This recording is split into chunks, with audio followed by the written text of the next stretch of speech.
Good morning, नमस्कार, आदाब, सत श्री अकाल दोस्तों। ये है आपका अपना प्रिय डॉक्टर आदि कश्यप, मुंबई से मानुस।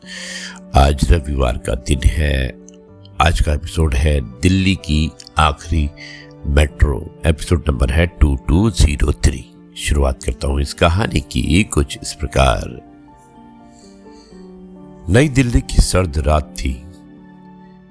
कनॉट प्लेस की चमक धमक धीरे धीरे धुंध में खो रही थी। रात के करीब 11:45 बज रहे थे और राजीव चौक मेट्रो स्टेशन पर लोगों की भीड़ कम हो चुकी थी।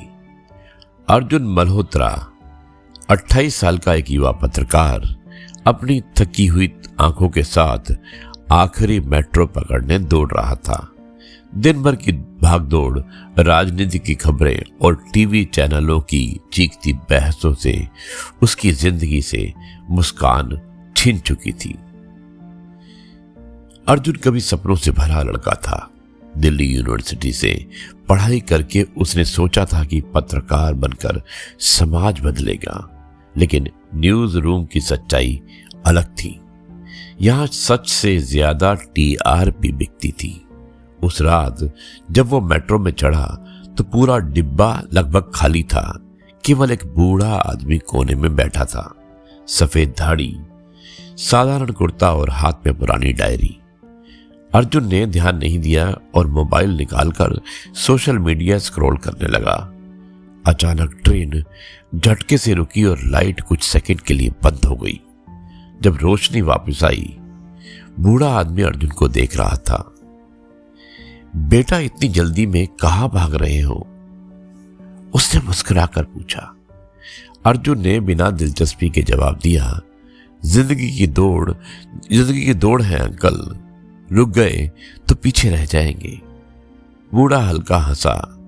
दिल्ली में सब भाग रहे हैं, लेकिन किसी को नहीं पता कि मंजिल क्या है और मंजिल क्या है। ये बात अर्जुन के दिल में चुभ गई। उसने पहली बार मोबाइल नीचे रखा। आप क्या करते हैं? अर्जुन ने पूछा।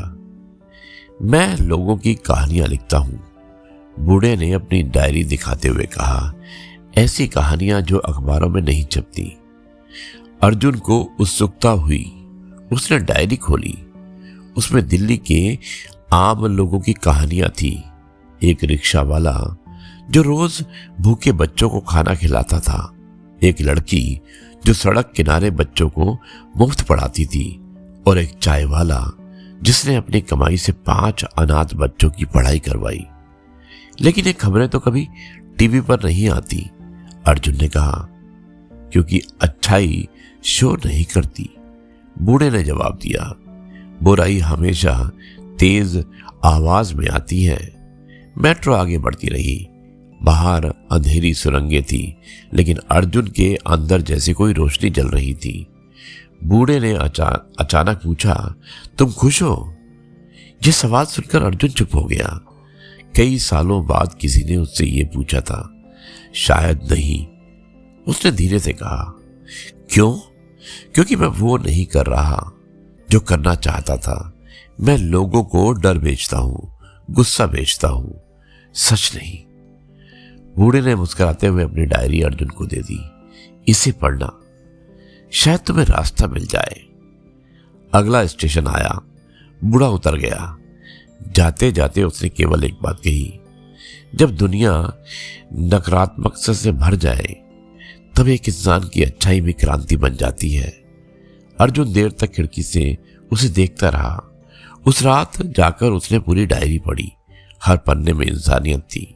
उसे महसूस हुआ कि दिल्ली केवल राजनीति, अपराध और ट्रैफिक का शहर नहीं है। ये उन लोगों का शहर भी है जो बिना नाम के दूसरों की जिंदगी रोशन करते हैं। अगले दिन अर्जुन ऑफिस पहुंचा। चैनल में फिर वही चीखती बहसें चल रही थी, लेकिन इस बार उसने अपने एडिटर से कहा, मैं आज एक अलग स्टोरी करना चाहता हूं। एडिटर हंसा। अलग स्टोरी से टीआरपी नहीं आती। लेकिन अर्जुन नहीं रुका। उसने उस रिक्शा वाले की कहानी शूट की, उस लड़की का इंटरव्यू लिया जो बच्चों को पढ़ाती थी, और उस चाय वाले की मेहनत दुनिया के सामने लाई। शुरुआत में लोगों ने मजाक उड़ाया, लेकिन धीरे धीरे वीडियो वायरल होने लगा। लोग कहने लगे, हमें ऐसी खबरें चाहिए जो उम्मीद दे। कुछ महीनों में अर्जुन का छोटा सा शो पूरे देश में मशहूर हो गया। उसका नाम था दिल्ली की असली धड़कन। एक दिन उसे फिर वही मेट्रो मिली, वही आखिरी ट्रेन। वो बूढ़े आदमी को ढूंढता रहा, लेकिन वो कभी नहीं मिला। स्टेशन मास्टर ने कहा, बेटा, उस हुलिये का कोई आदमी यहां कभी नहीं दिखा। अर्जुन मुस्कुराया। शायद वो कोई साधारण आदमी नहीं था, शायद वो जिंदगी का एक संदेश था। उस दिन अर्जुन ने अपने डायरी में लिखा, शहर पत्थरों से नहीं, इंसानों की अच्छाई से बनता है। अगर हर इंसान एक छोटा अच्छा काम करे तो दुनिया बदल सकती है। और उसी पन्ने के नीचे लिखा, पॉजिटिव कर्मा में डॉक्टर आदि, मुंबई शा मानुस। दोस्तों, आज की दुनिया में नकारात्मक खबरें और डर बहुत तेजी से फैलते हैं, लेकिन इंसानियत अभी भी जिंदा है। अगर हम दूसरों की अच्छाई को पहचाने और उसे आगे बढ़ाएं, तो समाज में उम्मीद और बदलाव दोनों आ सकते हैं। यही मैसेज था आज के रविवार स्पेशल दिल्ली की आखिरी मेट्रो का। मुझे उम्मीद है कि आपको ये कहानी पसंद आई होगी। अब मैं इस कार्यक्रम को यहीं पर समाप्त करता हूँ। कल आपसे एक बार फिर से मुलाकात करूंगा कुछ नई बातों के साथ। तब तक के लिए आपसे कहता हूँ, जय गुरु जी, शुक्राना गुरु जी।